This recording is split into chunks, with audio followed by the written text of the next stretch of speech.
रुकिए, video skip मत करना। अगर आप एमपी बोर्ड 12th बायोलॉजी का 2026 में एग्जाम देने वाले हैं, अगर आपने वीडियो को पूरा नहीं देखा तो 20 से 25 नंबर आप खुद ही छोड़ देंगे, क्योंकि इस साल सैंपल पेपर में कुछ ऐसे टॉपिक आए हैं जो हर साल रिपीट होते हैं। बहुत से स्टूडेंट इनको हल्के में ले लेते हैं और छोड़ देते हैं। मैंने एमपी बोर्ड का latest sample paper line by line analyse किया है और इस वीडियो में आपको बताऊंगा कौन से टॉपिक से सीधे सवाल पूछते हैं, किस टॉपिक से 3-5 नंबर के क्वेश्चन आने वाले हैं। से वो टॉपिक हैं जो बिल्कुल नहीं छोड़ने, तो खास उन स्टूडेंट की होने वाली है जो कम टाइम में मैक्सिमम नंबर लाना चाहते हैं। मैं वो स्ट्रेटेजी बताऊंगा जो टॉपर्स फॉलो करते हैं, तो वीडियो अंत तक देखिए।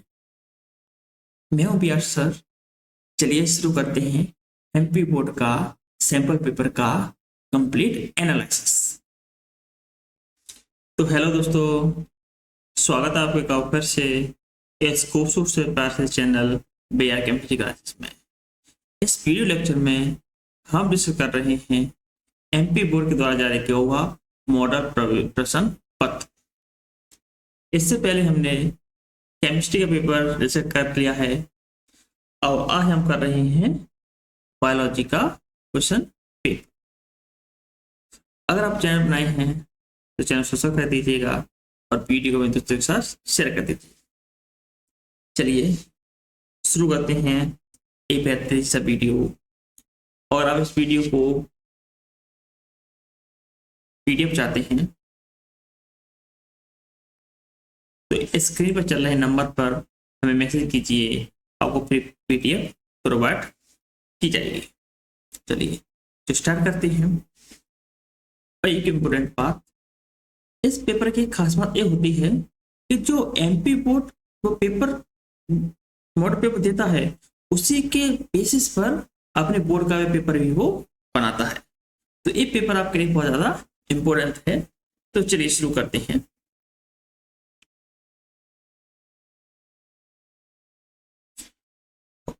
प्रश्न नंबर पहला, सही योजना लिखिए। अध्यावरणों से घिरा कोशिकाओं का एक पुंज होता है। न्यूक्लियस, नाभिक, भ्रूणकोश, बीजांड। क्या होता है? न्यूक्लियस। बचा क्वेश्चन था। क्वेश्चन नंबर देखो चलते हैं। जब परागकण परिपक्व होता है तब उसमें कौन सी कोशिकाएं होती है? 2 जनन कोशिकाएं, 2 कायक, 1 जनन कोशिकाएं, 2 कायक कोशिकाएं, 2 कायक एवं 1 जीव कोशिकाएं। वो क्या होता है? 1 कायक एवं 1 जनन कोशिका। सिंपल सा क्वेश्चन है। क्वेश्चन नंबर 3 पे आते हैं। वह एलील जो किसी दूसरे की उपस्थिति में स्वयं को अभिव्यक्त नहीं कर सकता कहलाता है सप्रभावी, अप्रभावी, प्रभावी या अप्रभावी। तो क्या कहलाता है? वो अप्रभावी कहलाता है। सिंपल सा क्वेश्चन है। क्वेश्चन नंबर 4 पे चलते हैं। शरीर का मुख्य लसिका अंग है अस्थिमज्जा, थाइमस, श्वसन तंत्र की आंतरिक परत, पाचन तंत्र की आंतरिक परत। तो क्या है? अस्थि मज्जा। उसको क्या बोलते हैं अपन? Bone marrow.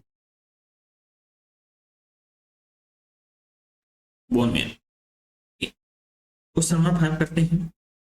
प्रतिबंधन एंजाइम में प्रतिबंधन शब्द का तात्पर्य है डीएनए में फॉस्फोडाइएस्टर बंधन जोड़ना, डीएनए को केवल विशिष्ट स्थान पर काटना, जीवाणुओं में जीवाणु भच्ची के गुणन को रोकना, जीवाणुओं में जीवाणु भच्ची के गुणन को बढ़ावा देना। तो क्या है? गुणन को रोकना। सिंपल सा आंसर है। नेक्स्ट क्वेश्चन पे चलते हैं। Question number 6। पारस्परिक आश्रय म्यूटेलेज पाया जाता है ई कोलाई एवं मनुष्य में, तितली एवं फूल में, हर्मिट कैकर एवं समुद्री एनीमोन में, अंजीर एवं बेर परततैया में। क्या पाया जाता है? अंजीर एवं परततैया में भी पाया जाता है। ओके, अब शुरू करते हैं क्वेश्चन नंबर 2। पहला क्वेश्चन देखते हैं। स्त्री में लगभग 50 वर्ष की आयु के बाद मासिक चक्र बंद हो जाता है तो इस ऊपर क्या बोलते हैं? प्रजोनिवृत्ति।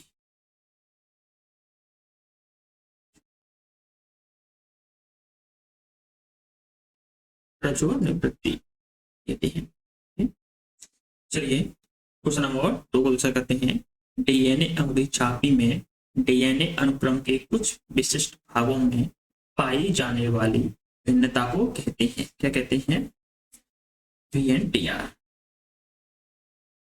सॉरी,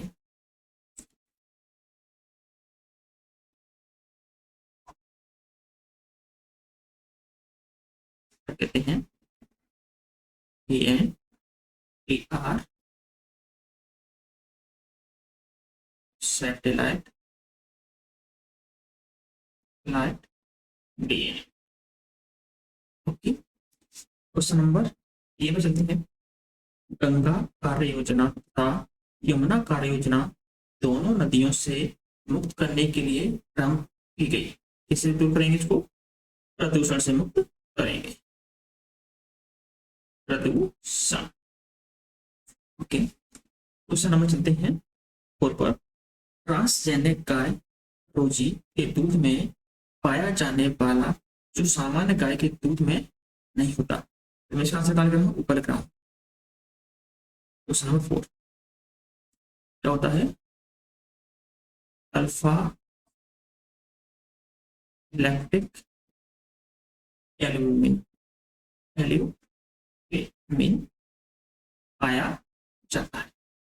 अल्फा लैक्टिक एल्यूमिन पाया जाता है।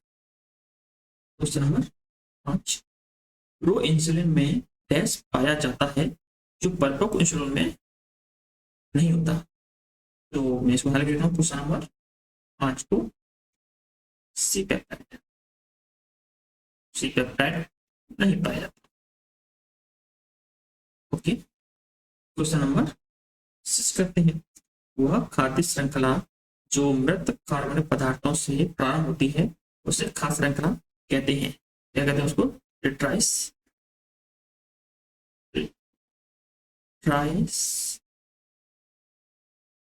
खाद्य श्रृंखला में दिए हुए हैं, क्या होते हैं? ट्राइस खाद्य श्रृंखला। सर आपको ठीक से दिख नहीं रहा होगा, मैं यहाँ रख देता हूँ। ट्राइस खाद्य श्रृंखला। ओके, अब करते हैं सत्य असत्य। पहला क्वेश्चन है, प्रत्येक वृषण नलिका में 1 से 3 अत्यधिक कुंडलित शुक्रजनन नलिकाएं होती है, तो क्या है? असत्य। शुक्रजनन 3 नहीं होती, क्यों होती? क्वेश्चन नंबर 2, एक्टोसोम अंडाणु के निषेचन में सहायता करता है, सत्य। क्वेश्चन नंबर 3, विकास के लिए भ्रूणीय संवर्धन डार्विन द्वारा प्रस्तुत किया गया था, तो असत्य। क्वेश्चन नंबर 4, ड्रैगन फ्लाई मच्छरों से छुटकारा दिलाने में सहायक होती है, तो सत्य है। क्वेश्चन नंबर 5, आरएनए इंटरफेरेंस सभी यूकेरियोटिक जीवों में कोश की सुरक्षा की विधि है, सत्य। क्वेश्चन नंबर 6, जंतुओं में कीट सबसे अधिक समृद्ध जातीय वर्ग है, सत्य है। ओके, क्वेश्चन नंबर 4 पर चलते हैं। क्वेश्चन नंबर 4, लेयर रेडिंग कोष का है, लेयर क्वेश्चन क्या है? एक्सप्लोजन फ्रांसिस क्रिक सेंट्रल टेगमा से लग जाएगा इसका। एलाइसा किससे लग जाएगा? एलाइसा लग जाएगा अपना से। चयन योग्य चिन्हक वाहक मास समझते क्या है? आयु पिरामिड, इसका सही आ जाएगा, सर हो जाएगा। ऐसे ही क्वेश्चन नंबर करते हैं, क्वेश्चन नंबर 5, और क्वेश्चन नंबर 5 करना अपने को एक वाक्यांश को देनी है। चलिए करते हैं। पहला क्वेश्चन, हमारे देश में एमटीपी के लिए कड़े नियम क्यों लगाए गए हैं वो एक कारण किया। पहला तो देखो, कन्या भ्रूण हत्या को रोकने के लिए ये इसलिए कड़े कानून किए गए हैं। ओके, तो नंबर 2 देखते हैं। राइपिथेकस एवं रामापिथेकस में कोई दो समानताएं की है। तो समानता क्या है? दोनों वृक्षवासी थे तथा अग्रपात पकड़ने योग्य थे।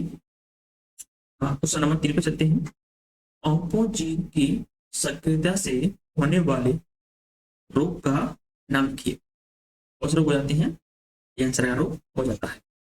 क्वेश्चन नंबर 4 देखते हैं। टोमेटो इन दो पौधों के प्रोटोप्लास्ट के संलयन से बनता है। पोटैटो ये सेलुलम टर्बोसम है एवं टोमेटो सेलुलम लाइकोपेरिजम है। Question number 5। अमेजन वर्ष वन को पृथ्वी का फेफड़ा क्यों कहा जाता है?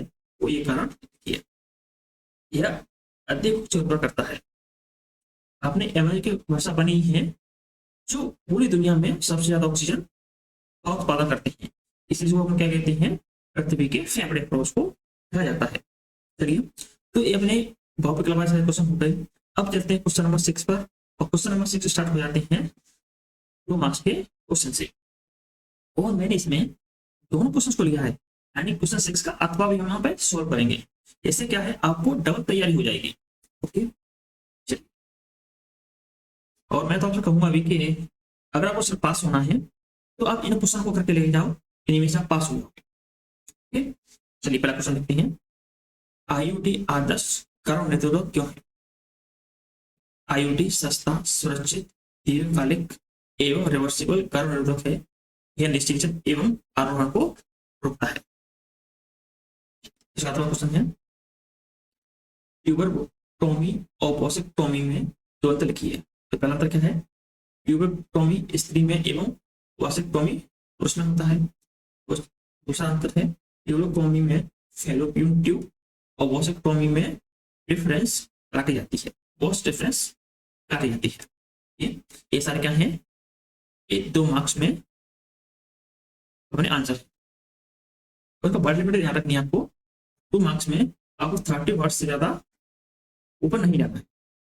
2 नंबर यानी 30 वर्ड्स। ओके, तो समझ देखते हैं। मानव में लिंग निर्धारण के लिए नर एवं मादा में से कौन उत्तरदायी होता है और क्यों? यहां से देखो उत्तर। मानव में लिंग निर्धारण नर XY उत्तरदायी होता है।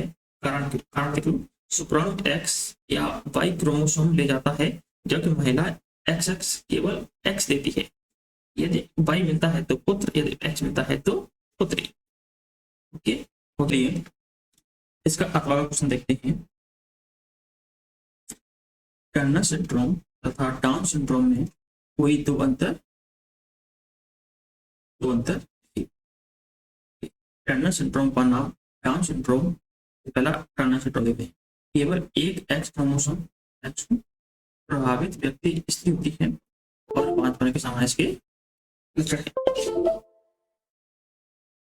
5 बने क्या होती है? सामान्य लक्षण होते हैं। डाउन सिंड्रोम 21वें क्रोमोसोम की दुर्बलता, मानसिक मंदता और शारीरिक विकृति। एक तो शारीरिक विकृत हो जाएगा, दूसरा वो मानसिक रूप से क्या हो जाएगा? कमजोर हो जाएगा। ओके, क्वेश्चन नंबर 8 पे चलते हैं। Question number 8। निम्नलिखित युग्मों की पहचान कर लिखिए कि वे समजात हैं या समविकासी। पहला है, ऑक्टोपस की आंख एवं स्तनधारी की आंख, बोगनवेलिया का कांटा एवं बोगपटाव का प्रताप। तो देखते हैं। पहला है, ऑक्टोपस की आंख व स्तनधारी की आंख समृद्धि होती है। कार्य समान देखना, परंतु संरचना व उत्पत्ति भिन्न होती है। सामान्य कार्य देखते हैं क्योंकि संरचना क्या होती है? अलग होती है, उसकी उत्पत्ति भी अलग तरीके से होती है। दूसरा है, बोगनविलिया के कांटे ऊपर बेटे के प्रतान यानी प्रतान पत्ते समजात होते हैं। कारण उत्पत्ति समान, परंतु कार्य कांटे की सुरक्षा, प्रदान और सहारा हेतु, यानी उत्पत्ति जैसी हो रही है लेकिन कार्य अलग अलग है। इसका अथवा देखते हैं। पतंगों का उदाहरण देते हुए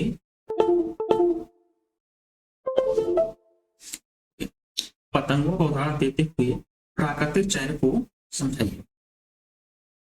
प्राकृतिक वर्ण मौत का उदाहरण, मौत की तरह का होता है प्राणी।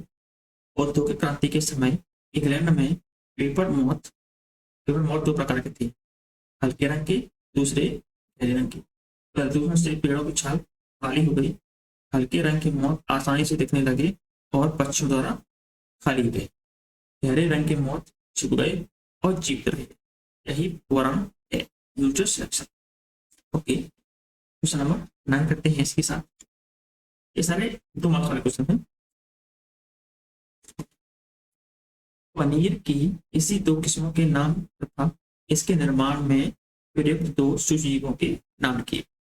पनीर की किस्में और सूक्ष्मजीव। इसमें क्या है, एक तो चैटर है, एक रॉकेफोर्ट है। इसमें सूक्ष्मजीव का इस्तेमाल होता है, एक तो लैक्टोबैसिलस है और दूसरा कौन सा है, स्ट्रेप्टोकोकस। ये बैक्टीरिया दूध को जमाकर पनीर में सहायक होते हैं, जिनका क्या होता है, पनीर बन जाता है। इसका अथवा देख लेते हैं क्वेश्चन नंबर 9 का। थोड़ी मात्रा में दही ताजे दूध को दही बनाने में कैसे सहायता करती है, दही की पोषण गुणवत्ता को देखिए। दही बनाने की प्रक्रिया वो पोषण गुणवत्ता, थोड़ी मात्रा में दही में क्या होता है, लैक्टिक अम्ल, जीवाणु कौन सा, लैक्टोबैसिलस होते हैं।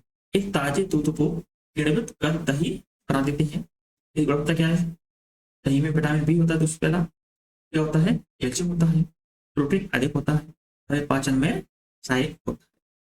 ओके, ऐसे क्वेश्चन नंबर कौन सा अपना, ये भी 2 नंबर वाले हैं। पीटी टॉक्सिन उस जीवाणु को नहीं मारता जिसमें वह बनता है, परंतु उसे ग्रहण करने वाले कीट को मार देता है। कारण देखिए, और देखो मैं आपको बता रहा हूँ, आपको आंसर तो लिखना ही है, लेकिन आपको वाटर लिमिट भी क्रॉस नहीं करनी है। आपको 30 मिनट से ज्यादा नहीं लिखनी है, और आप ज्यादा लिखते भी हो तो नंबर आपको बराबर मिलेंगे, लेकिन आपका टाइम खराब हो जाएगा। इसलिए आप शब्दों की सीमा को बनाए रखिए। बीटी जीवाणु में यह निष्क्रिय प्रोटोटॉक्सिन रूप में रहता है, इसलिए उसे हानि नहीं पहुंचती। कीट की आंत में क्षारीय वातावरण इसे सक्रिय कर देता है, जिससे कीट की मृत्यु हो जाती है। इसका अथवा देखते हैं, उस नंबर 10 का अथवा। जीन चिकित्सा क्या है, उस प्रथम चिकित्सीय प्रकरण का नाम लिखिए जिसमें इसका उपयोग किया गया है। जीन चिकित्सक कौन थे, जीन चिकित्सक, जीन थेरेपी। रोगी की कोशिकाओं में दोषपूर्ण जीनों को बदलकर या सुधार कर रोग का उपचार करना, यानी उसके जीन को वहीं से नष्ट कर देना कि वो आगे बीमारी पैदा ही ना हो। प्रथम चिकित्सीय प्रकरण एडेनोसिन डीएमिनेज एडी बोलते हैं इसको, की कमी वाले रोग पर इसका प्रयोग किया गया। ओके, नेक्स्ट क्वेश्चन पे चलते हैं। क्वेश्चन नंबर 11 देख ले। क्वेश्चन नंबर 11, कोयल अपने अंडे कोई के घोंसलों में देती है, इस विचित्र व्यवहार का कारण एवं पारस्परिक क्रिया का नाम लिखिए। तो कोयल का व्यवहार देख लेते हैं। कारण, कोयल अपने अंडे कोई के घोंसले में इसलिए देती है ताकि उसे अंडे सुरक्षित रहें और कौवा उन्हें सेकर पालन करते। पारस्परिक क्रिया का नाम है परजीविता, रूट पैरेसिटिक उसको बोलते हैं। इसका तो देखते हैं।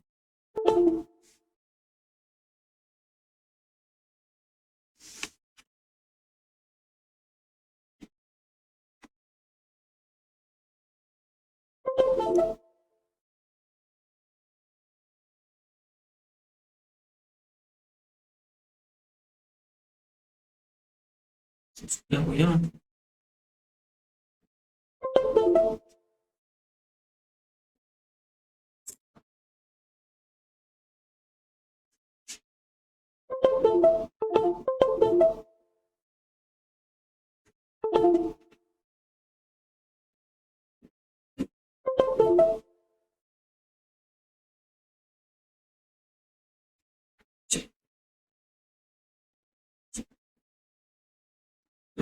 ग्यारह का क्वेश्चन देखते हैं। समष्टि घनत्व को प्रभावित करने वाली कोई दो प्रक्रियाएं देखिए, क्या प्रक्रिया है? एक तो क्या है, जन्म दर है, इससे क्या है, जनसंख्या बढ़ती है। दूसरी मृत्यु दर, जनसंख्या घटाती है। इसके अलावा प्रजनन, आर्य इमिग्रेशन और इमिग्रेशन भी प्रांतों को प्राप्त करते हैं, यानी कहीं और जाके रहना। क्वेश्चन नंबर 12 करते हैं। स्वस्थानीय संरक्षण एवं बाह्य स्थानीय संरक्षण में कोई दो अंतर देखिए। स्वस्थानीय व बाह्य स्थानीय संरक्षण के अंतर देखते हैं। स्वस्थानीय संरक्षण, जीवों को उनके प्राकृतिक आवास में संरक्षित किया जाता है, उदाहरण राष्ट्रीय उद्यान और अभ्यारण्य। बाह्य स्थानीय संरक्षण, जो जीवों को प्राकृतिक आवास से बाहर संरक्षित किया जाता है। ओके, स्वस्थानीय मतलब जो जीव अपने प्राकृतिक रूप से रह सके, उसको क्या बोलेंगे अपन? स्वस्थानीय। जैसे हम चिड़ियाघर में आके रखते हैं किसी भी पक्षी का जानवर को, तो किसमें आ जाएगा? बाह्य स्थान में आ जाएगा। जैसे चिड़ियाघर है, वनस्पति है और बीच में। इसका अथवा देखते हैं। दिए गए चित्र में दर्शाए गए प्रमुख कशेरुकी वर्गों की आनुपातिक संख्या में ए एवं बी की पहचान कीजिए। तो ए क्या है? उभयचर है। बी स्तनधारी है। चित्र में कशेरुकी वर्गों की आनुपातिक संख्या दर्शाई गई है, जिसमें ए और बी क्रमशः उभयचर व स्तनधारी है। ओके, क्वेश्चन नंबर 13 पे चलते हैं। क्वेश्चन नंबर 13, मानव वृषण उदर गुहा के बाहर क्यों स्थित होते हैं? उस थैली का नाम लिखिए जिसमें वे पाए जाते हैं। तो पहला है, मानव वृषण उदर गुहा के बाहर क्यों स्थित होते हैं? इसका आंसर है, मानव वृषण उदर गुहा के बाहर अंडकोश थैली में पाए जाते हैं। कारण, शुक्राणु निर्माण हेतु तापमान शरीर के सामान्य तापमान से लगभग 2 से 3 डिग्री सेंटीग्रेड कम होना आवश्यक होता है, और यही कारण है कि वो कहाँ होते हैं? उदर गुहा के बाहर पाए जाते हैं। यदि वृषण उदर गुहा में रहते तो उच्च तापमान के कारण शुक्राणु जनन प्रभावित होता और प्रजनन क्षमता घट जाती। ओके, ऐसे अपने वृषण कहाँ होते हैं? अपने उदर गुहा के बाहर होते हैं। इसका अथवा देखते हैं। शुक्राणु जनन की प्रक्रिया का आरेख निर्माण कीजिए। शुक्राणु जनन की प्रक्रिया, यह प्रक्रिया शुक्रजनन की नलिकाओं में होती है।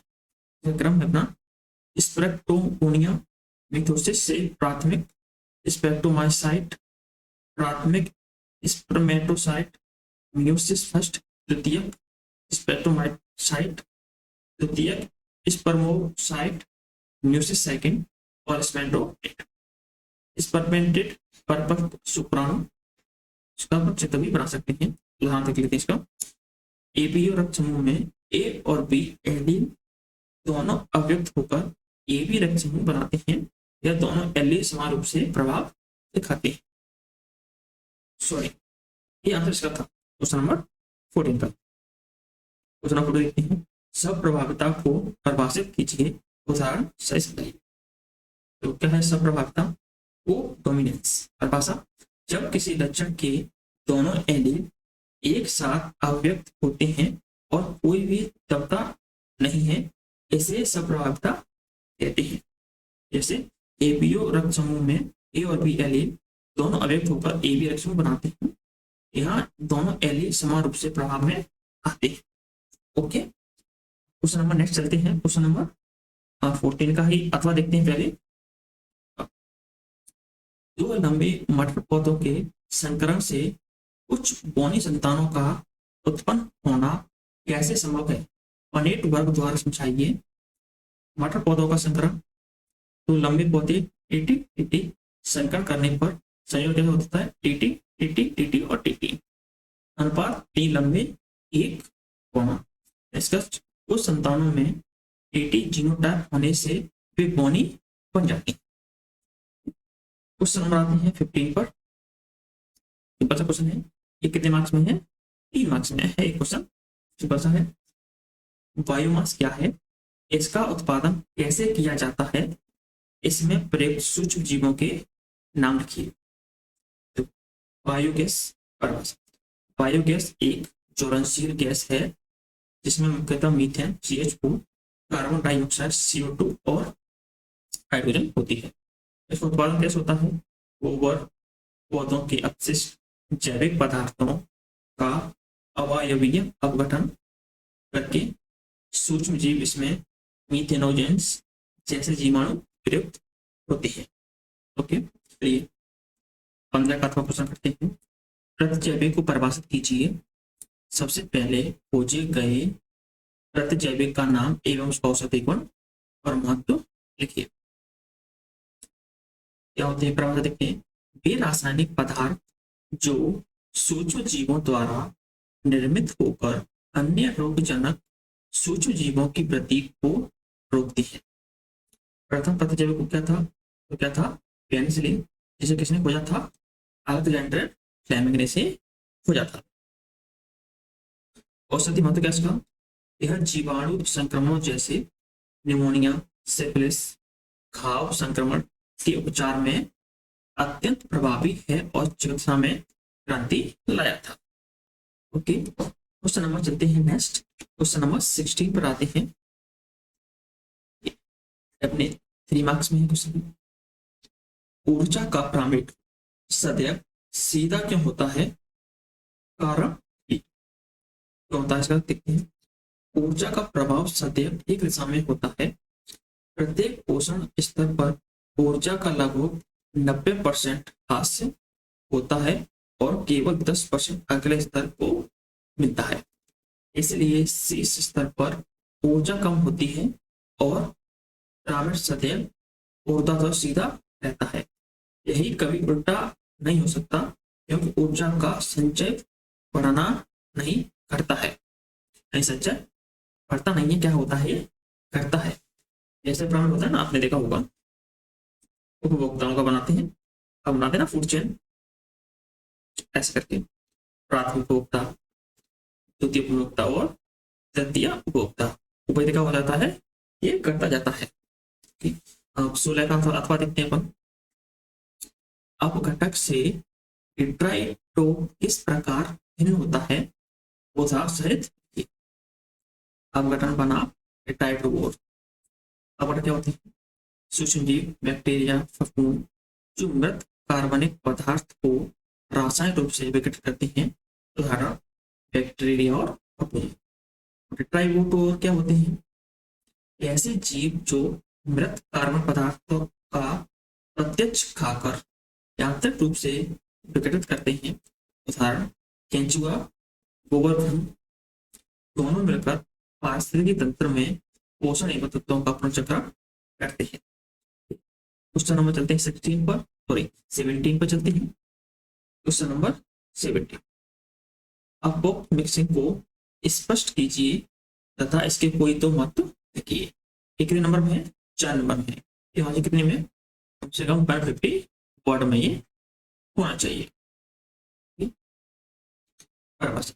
जब बीज का निर्माण बिना निषेचन फर्टिलाइजेशन के होता है तो उसे क्या कहते हैं? अपो मिक्सिस कहते हैं।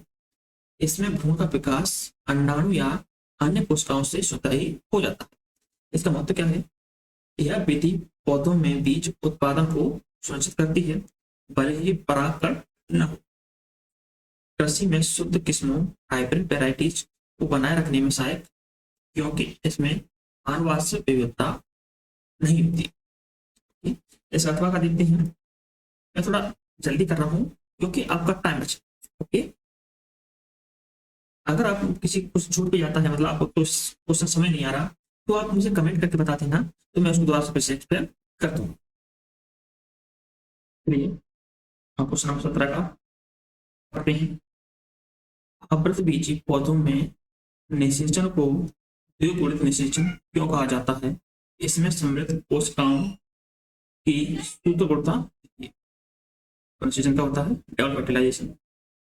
आवृतजीवी पौधों में निषेचन को द्विगुणित निषेचन कहते हैं, क्योंकि इसमें 2 बार संलयन होता है। इसको क्या बोलते हैं? द्विगुणित। एक शुक्राणु प्लस अंडाणु क्या बन जाता है? युग्मज बन जाता है। दूसरा शुक्राणु प्लस द्विगुणित ध्रुवीय नाभिक क्या जाते हैं? त्रिगुणित एंडोस्पर्म बन जाते हैं। इसको बोलते हैं 3n बोलते हैं। सूत्र गुणता फ्लूइडिटी अंडाणु और शुक्राणु की बन जाता है 2n, ध्रुवीय नाभिक n plus n equals to 2n, शुक्राणु n बन जाता है एंडोस्पर्म 3n। यही कारण है कि इसके द्विगुणित निषेचन कहा जाता है। ओके, क्वेश्चन नंबर 18 पर चलते हैं। 18 का पहले करते हैं। ग्रिफिथ ने आनुवांशिकी में रूपांतरण सिद्धांत को इसका क्रम प्रकाशित किया, चित्र से समझाइए। क्या है ग्रिफिथ का रूपांतरण सिद्धांत? ग्रिफिथ ने स्ट्रेप्टोकस पेनिमोनी जीवाणु पर प्रयोग किया। उसमें 2 प्रकार के जीवाणु के लिए एक एस प्रकार स्फुट रोगजनक, आर प्रकार रक्त रोगजनक, था जीवित आर प्रकार प्लस मृत एस प्रकार चूहों में रोग उत्पन्न होगा। ओके, इसका अर्थ है कि मृत एस प्रकार से कोई रूपांतरणीय सिद्धांत ट्रांसफॉर्मिंग प्रिंसिपल जीवित आर प्रकार में चला गया और उसे रोगजनक बना दिया गया। कंसिस्टेंट आनुवांशिक सूचना डीएनए में होती है जो एक प्रकार से दूसरे में स्थानांतरित हो सकती है। जैसे कि चित्र भी है, एस और आर प्रकार जीवाणु चूहों का प्रयोग का क्रम। देखते हैं, VNTR का पूरा नाम लिखिए तथा डीएनए अंगुली छापी में इसकी भूमिका समझाइए। तो क्या है VNTR और डीएनए की छापी? इस प्रॉब्लम होती है variable number of random bits. भूमिका लिखिए इसकी। डीएनए में कुछ अनुक्रम बार बार दोहराए जाते हैं, इनकी संख्या व्यक्ति विशेष में अलग होती है।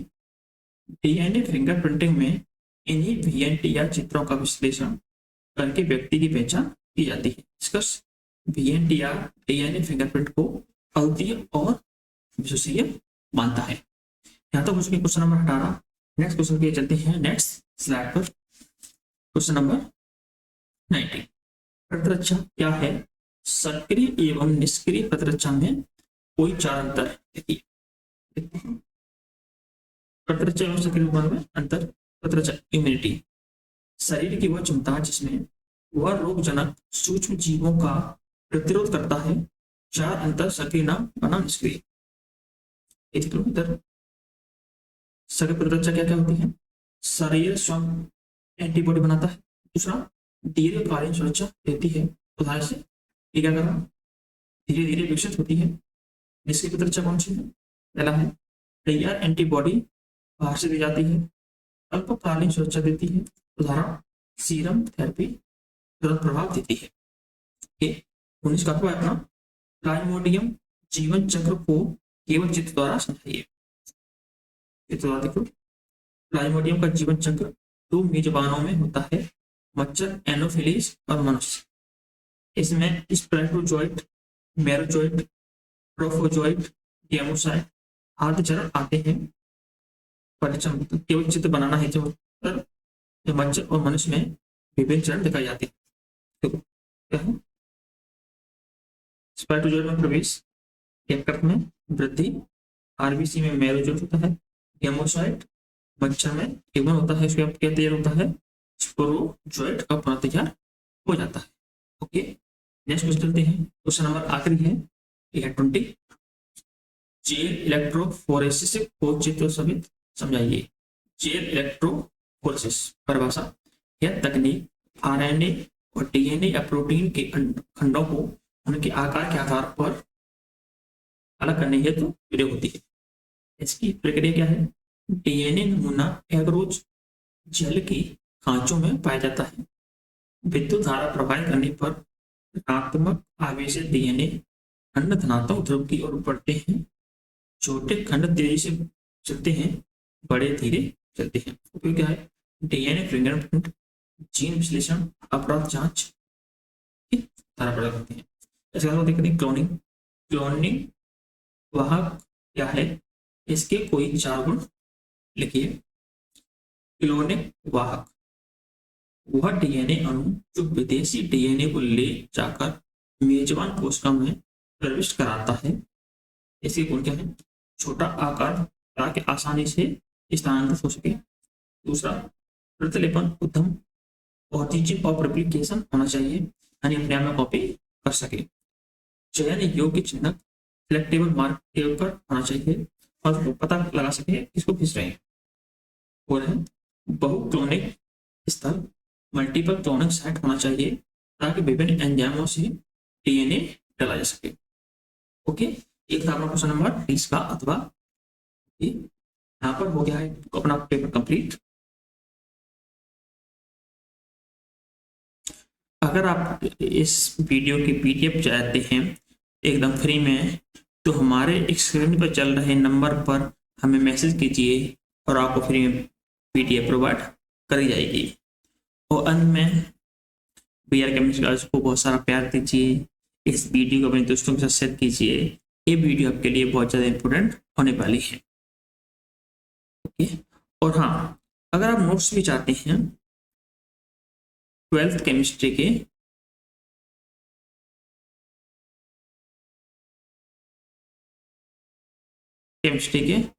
फिर भी आप हमें मैसेज कर सकते हैं, हाँ स्क्रीन चल रहे नंबर पर, और हम आपको नोट्स प्रोवाइड कराएंगे।